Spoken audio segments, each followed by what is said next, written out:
This is a comprehensive Mythic Plus tier list for all healers in Season 3. In it, we'll consider how individual classes feel to play, how they handle in pugs, and how they perform in the hands of the best players. So, let's begin.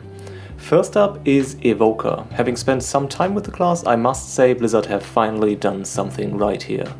The cooldown reduction on Tip the Scales from the 2 set feels incredibly good, as you'll be constantly infused with crazy amounts of haste and giving you access to more instant cast empowered spells via Tip the Scales.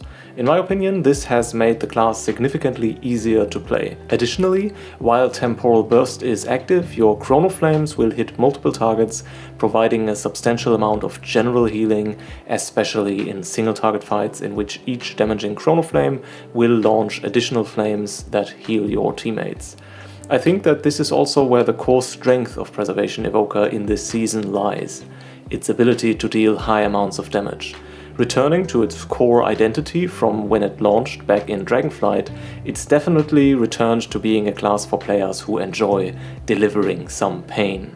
This is made easier by the fact that as an Evoker, dealing damage weaves into your healing rotation quite naturally. Here, casting Empowered Fire Breath heals via Lifegiver's Flame and grants Life Spark procs, which you can consume for some big AoE burst healing.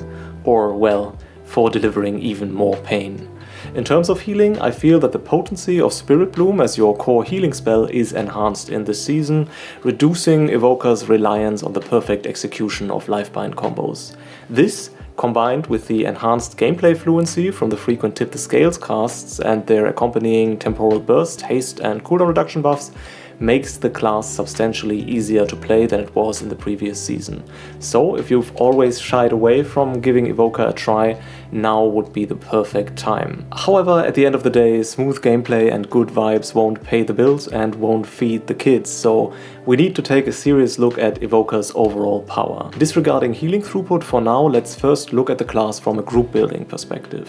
What are the reasons that people would choose to invite an Evoker into their group? First, Evokers bring Bloodlust. However, so do Shamans and a whole host of other DPS classes. Second, Evoker can contribute a rather substantial amount of overall damage, well, at least compared to the overall low healer damage in this season.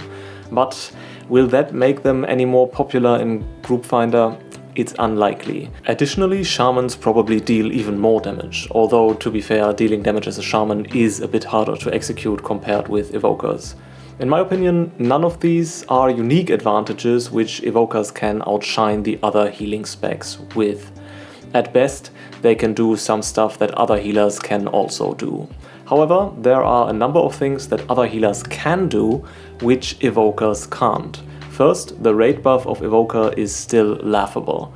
If you ask me, it's time for Blizzard to finally realize that Blessing of the Bronze is a joke and they should have given Evokers a raid buff that's actually meaningful. Also, why the hell is the Evoker raid buff the only one that's on a cooldown? Not that it matters, but why do I have to wait for 15 seconds after casting Blessing of the Bronze before I can cast it again? That just feels like rubbing in the salt. Apart from the raid buff, Evokers also still suffer majorly from their range restriction. Yes, with perfect play and coordination, it doesn't matter that much, but groups play neither perfectly nor are very coordinated, so in reality, it matters a lot. You'll run into troubles as an Evoker that other healers simply don't run into, which poses an additional risk to everyone involved. And finally, while I really stand behind the class being very enjoyable in the season and I love playing it, it's still one of the harder healers to execute correctly, and faulty gameplay is strongly punished, especially since new talents such as the reduced cooldown reduction on Rewind, which might help as an error correcting mechanism, are impossible to pick. So, in conclusion, you can expect to never get invited as an Evoker unless the class is broken in terms of throughput. Therefore, let's look at how Evoker compares to the other healers in terms of maximum power. At the time of recording, this is the highest ranking player in M+, with a rating of 3692 and timed 18 and 19 keys. And this is the highest ranking Evoker at 3585, actually only a measly 3% behind the top ranked healer in terms of score, which is a bit less than 1 key level. I'm a bit surprised and also impressed with that. In terms of representation, Preservation Evokers have averaged between 2 and 4% in the top 2000 M+ keys during the first 4 weeks of the season. That's not good, but compared to many other seasons, it's actually not terrible for the class. So there seems to be some merit to it, and Evokers seem to be on an upward trajectory. Additionally, looking at data from Warcraft logs, in a +17 Floodgate, Preservation Evoker is about 10% behind the highest ranking player for that key level. In conclusion, that looks quite solid given where the class has historically been at.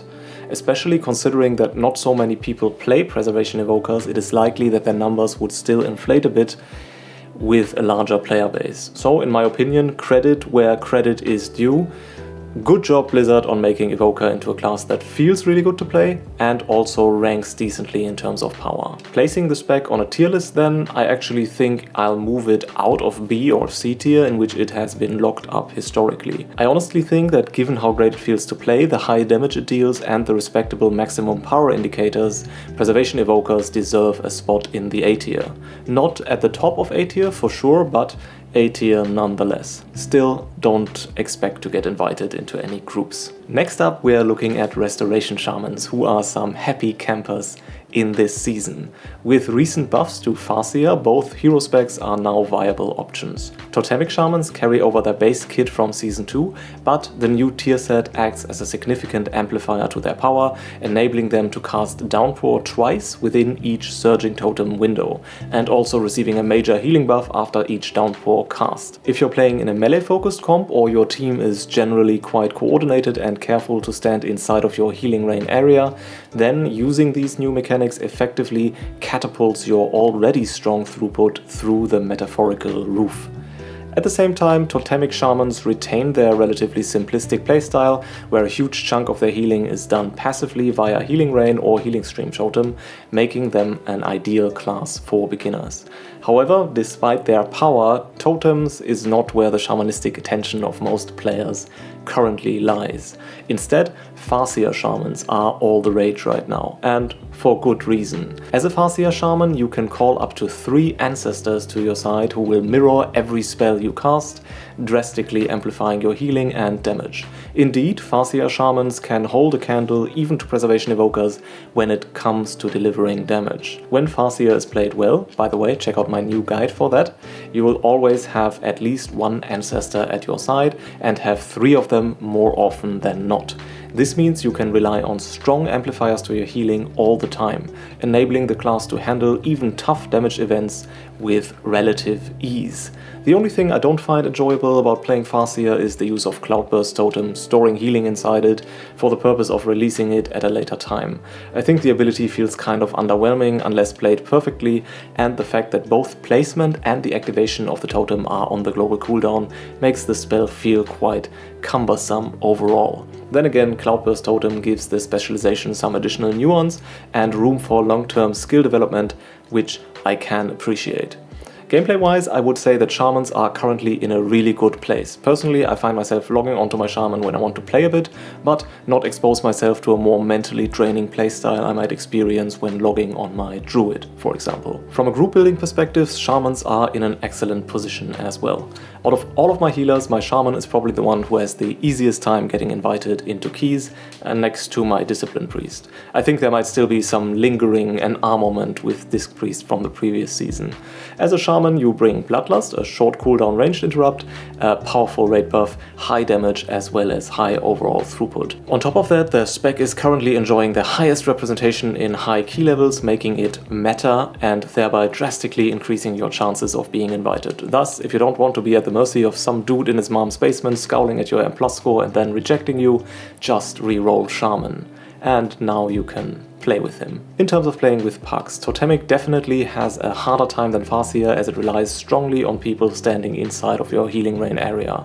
Farseer, on the other hand, excels in a puck environment as positional requirements are minimal. The only thing that can really get to a Shaman is individual players taking very high amounts of unforeseen damage, as your toolkit to deal with those large damage spikes instantly is restricted. You're basically forced to hardcast Healing Surge in these situations, which doesn't feel very safe when your target is at 10%. Finally, the good news on the Shaman front continues when we examine how they stack up in terms of absolute power. As shown previously, the highest ranking player actually is a Shaman.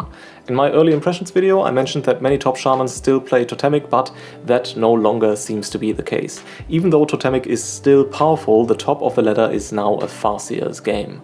It is not surprising then that the many advantages shamans have over the other healers are also reflected in their representation numbers, where around 64% of all high-ranking and plus runs had a shaman healer during those first 4 weeks. While not as bad as disc representations in seasons 1 and 2, one might argue that shamans could use a little slap on the wrist to bring them more in line with their competition. Finally, throughput-wise, shamans are on a similar plane as evokers, roughly 10% behind druids. However, Farseer Shaman's ability to deliver insane burst healing during the ancestral swiftness window really sets it apart in a way that pure throughput numbers struggle to capture. All in all then, there's just no other place for shamans to go than to the highest echelons of S tier as prophesized by the various indicators. Let's now turn our focus to the next healer on the list, Restoration Druid. Before the season started, druids were being hyped up quite heavily as the potentially dominant force in Season 3, and we'll look into how that actually turned out in a few minutes. For now, let's focus on how it feels to play the class. First of all, playing Druid is a very fast-paced game, reminiscent of, for example, playing a Fury Warrior. You're constantly mashing your buttons for delivering single-target heals, mostly in the form of your healing over time effects. But that's not necessarily a bad thing, you just need to know what you're getting into. Personally, I find Resto Druid to be quite enjoyable to play. The Wildstalker build is currently the dominant one, with Symbiotic Blooms contributing strongly to your overall throughput. Honestly, I don't really enjoy the cat weaving aspect of the specialization that much. I'd rather stand in the back and chill, but it doesn't feel terrible either, so it's okay, I guess. I think Blizzard could amp up the damage of the bleeds from cat form a little bit, as it currently feels like a lot of work for not very much, whereas shamans just spam chain lightning from 40 yards away, yet deal way more damage. Also, another personal opinion, I don't overly enjoy the focus on spamming regrowth that the specialization has carried over from the last season.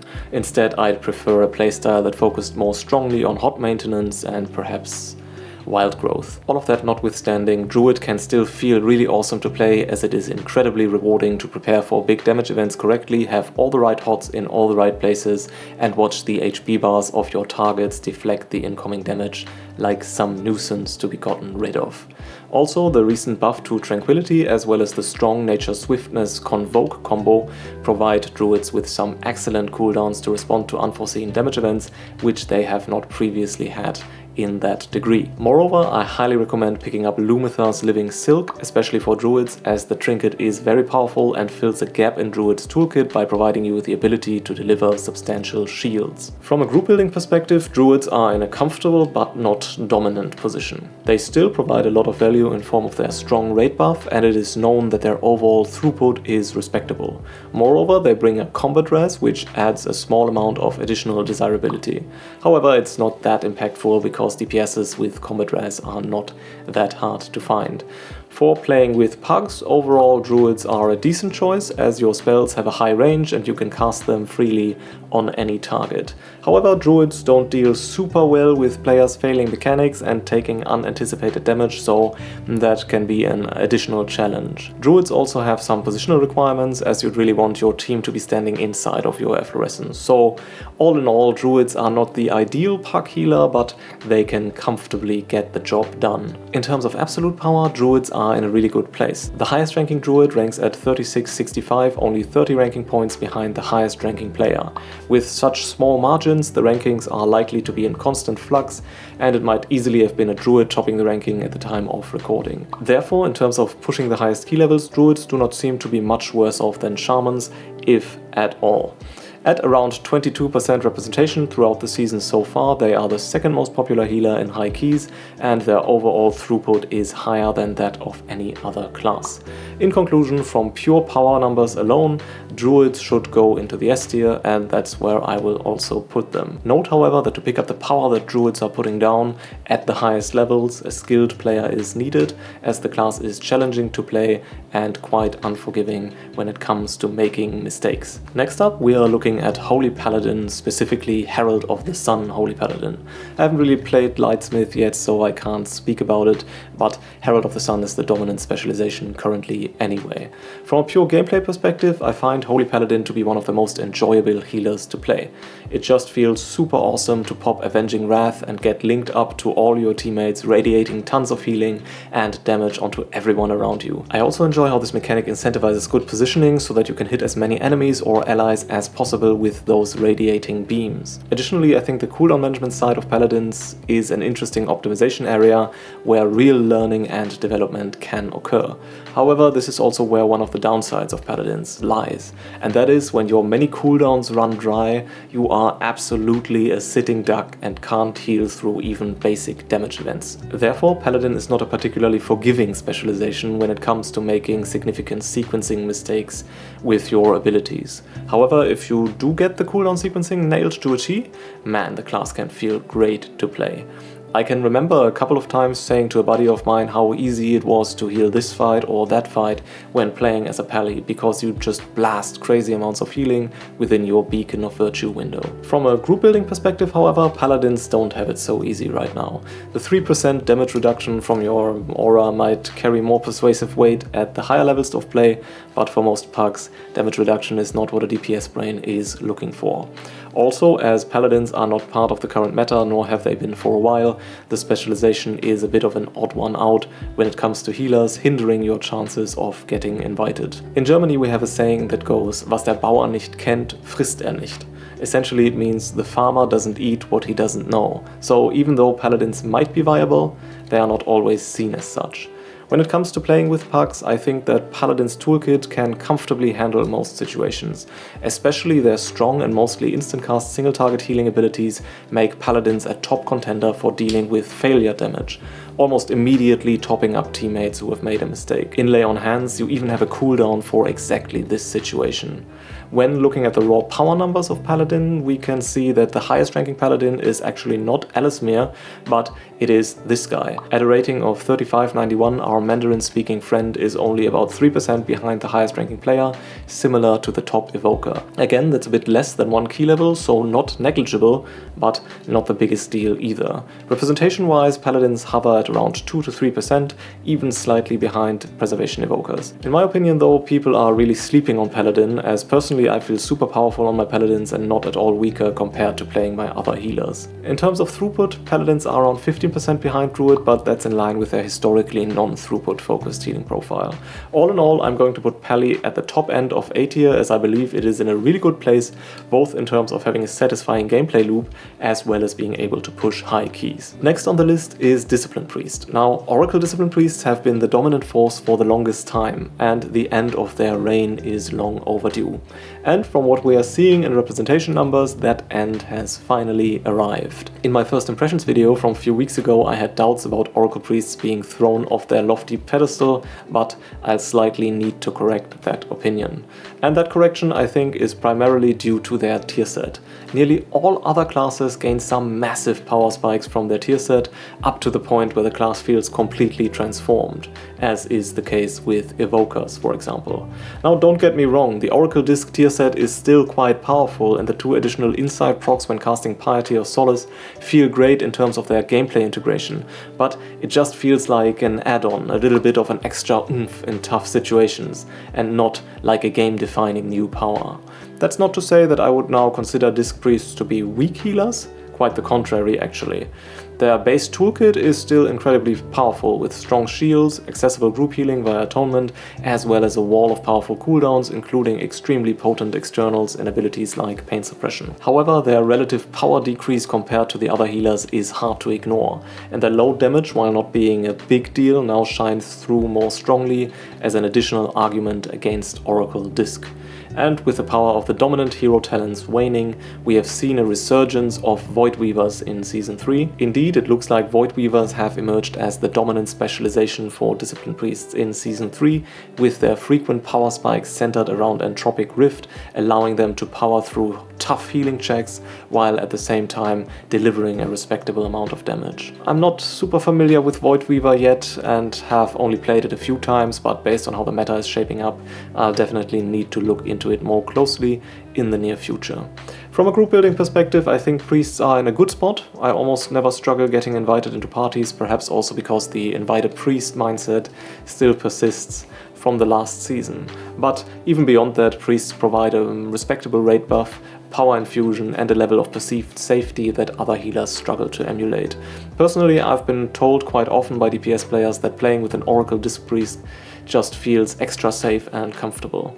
Beyond getting invited, Disc Priests are also rather well suited for playing with pugs, as outside of Power Word Barrier, the class does not demand coordinated positional play, and Power Word Barrier can now even be replaced by Luminous Barrier quite comfortably, at least at the lower levels of play. In terms of emergency management, Disc Priests can react really well to group-wide emergencies with cooldowns such as Evangelism or Ultimate Penitence, but struggle slightly more when it comes to responding to single-target situations. However, their response to those is still decent, as Shield, Pain Suppression and Penance are solid reactionary buttons, although they won't deliver the instant response promised by other abilities such as Nature's Swiftness or Lay on Hands.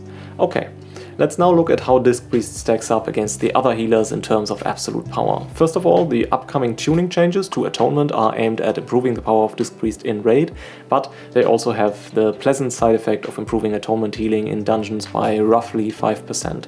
So the power of Disc Priest might go up a little bit compared to how they are being represented by the following numbers.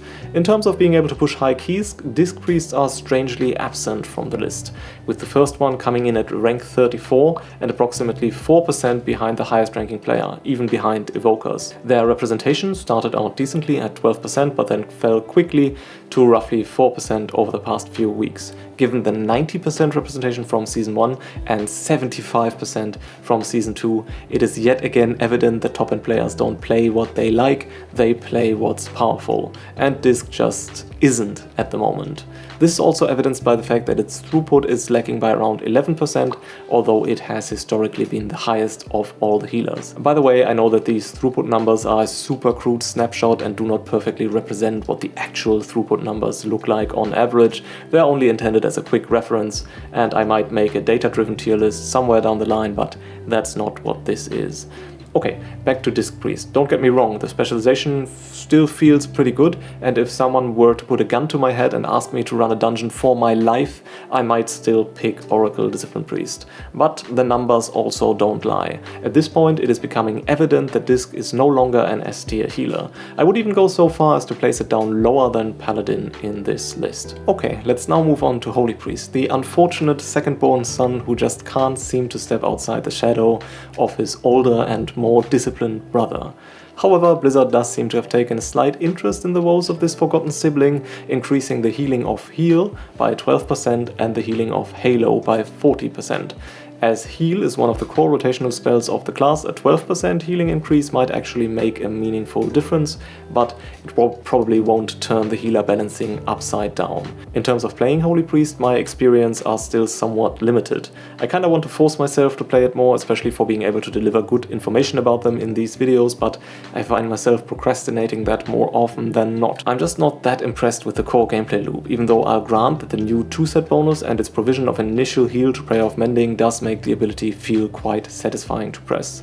From a group building perspective, your main feat is that you can pretend to be a disciplined priest and hope that no one will notice. No, kidding aside though, Holy Priests do bring the stamina buff and power infusion, but outside of that fail to provide much additional value to the group. Especially the lack of an interrupt and strong mob control further detract from their value, and the fact that priests aren't able to dispel poisons isn't really a strong selling point in this season either. Moreover, Holy Priests have historically been considered one of the easiest healers to play, but I'm beginning to question that assumption. For example, when playing in an uncoordinated group, it can be really difficult to hit all teammates with Holy Word Sanctify, which can make the ability feel rather underwhelming. Also, outside of Divine Hymn, your other healing cooldowns are quite complex, and especially getting the most value out of Apotheosis is challenging. Add to that the rather low survivability of Holy Priests, their lack of external damage mitigation cooldowns, and the overall mediocre throughput, and you have a healer that struggles to compete with its peers. But alas, maybe I'm just making all of that up, so let's look at how Holy Priests fare in terms of data-driven performance. Oh, well. That's a bit of hope that could have been crushed more quickly. The highest ranking Holy Priest ranks at 34-35, 7% or about 2 key levels behind the highest ranking player. And with this underwhelming result, this is the first point in this tier list where a real balance issue seems to become apparent. Representation numbers of Holy Priests are between 0 and 1%, and their throughput is also underwhelming. However, the upcoming buffs to Holy Priest are a step in the right direction, but probably won't make the class competitive. All in all, there are very few redeeming qualities about Holy Priest, placing them in the isolated B tier, and actually not even at the top of B tier. I would say they are more likely on the verge of being gapped into C tier than they are of joining the ranks in A. Then again, we'll see about what the buffs have to say about Holy Priest's future. And last but not least, we get to Mistweaver Monk, another one of those healers that I'm kinda procrastinating really sinking my teeth into. Whenever I play Monk, which granted isn't that often, I do get into a groove at some point and think I should play this more often, but then I don't. So my expertise with the class is still somewhat limited, but in terms of feel, I'm sometimes a bit frustrated with Monk, as it feels like the healer that is most dependent on maintaining melee uptime, which can be quite challenging during various fights in this season. Holy Pellies just feel way more versatile when dealing with periods away from melee range than Monks do. But if you do manage to stay in melee range, then Monks can deliver a rather respectable amount of sustained healing. I particularly like that in Season 3 some power has been moved out of Empowered Jade Lightning and into Vivify, which is a lot of fun to press with how the new Vivacious Vivification talent is designed. Essentially, you get an instant cast Vivify each time you cast Rising Sun Kick, which is an interesting gameplay loop that keeps me constantly locked in. I also like that most of the Monk's CDs are on a rather low cooldown, so you have the satisfying feeling of pressing strong power and buttons all the time. Nevertheless, I just have a hard time vibing with Monk. I think that perhaps what I'm struggling with in connecting with the class is the lack of impactful sound design when it comes to my abilities. When I press Divine Toll on my Paladin, I can hear the bells ring down from heaven and then unload in the satisfying triple Holy Shock power spike. In contrast, the punchy sounds from Monk are just a bit underwhelming. Then again, maybe that's just me. I'd like to love Monk more than I do, but I don't. And that's even despite the fact that my little Monk is just so cute. From a group building perspective, Monks are probably also in for a bit of a rough time when queuing with pugs. Essentially, you depend on the group leader being a physical DPS who wants to use your buff to look good in the damage logs. Outside of that, the apparent utility of Monk provided to pugs is limited. No lust, no combat res, and even average mob control. However, at least when playing with pugs, Monks don't have particularly sensitive requirements regarding the positioning of their teammates, which is a point in their favor. Looking at absolute power, Optimist, the lone Monk, holds strong at a rating of 3584, also about 3% behind the highest ranking player, which is slightly less than 1 full key level. However, representation of Monk is abysmal with less than 1% overall representation, worse than that of any other healer outside of Holy Priest. Throughput-wise, Monks are doing okay, only about 4% behind Druid. So all in all, times are okay but not great for Monks. But let's be real, when have they ever been? I think they are not quite as poorly off as Holy Priests, and their ability to stay competitive with Paladins, Disc Priests and Evokers should justify their spot next to them at the bottom of A tier. However, I can't help but think that it would be about time for Monks to have a good season. Then again, perhaps it's just in the Monk's nature to sit lonesome on a Himalayan mountaintop, waiting for his time to come, calmly practicing acceptance of the fact that it never will. Alright, those were all of the healers, and here's the overview of the tier list at large. Apart from Shamans being so dominant and Holy Priests struggling, I think Blizzard have done an excellent job with healer balance in this season. Do you agree with my order, or would you have ordered it differently? Let me know in the comments. Now, the best healing spec can't make up for flawed gameplay bred by insufficient dungeon knowledge, so if that's something you're still struggling with, check out my comprehensive guide about all Season 3 dungeons from a healer perspective here. If you liked the video, like it, and I'd also be honored if you'd consider subscribing to my channel. Thank you very much for watching, everybody, and see ya.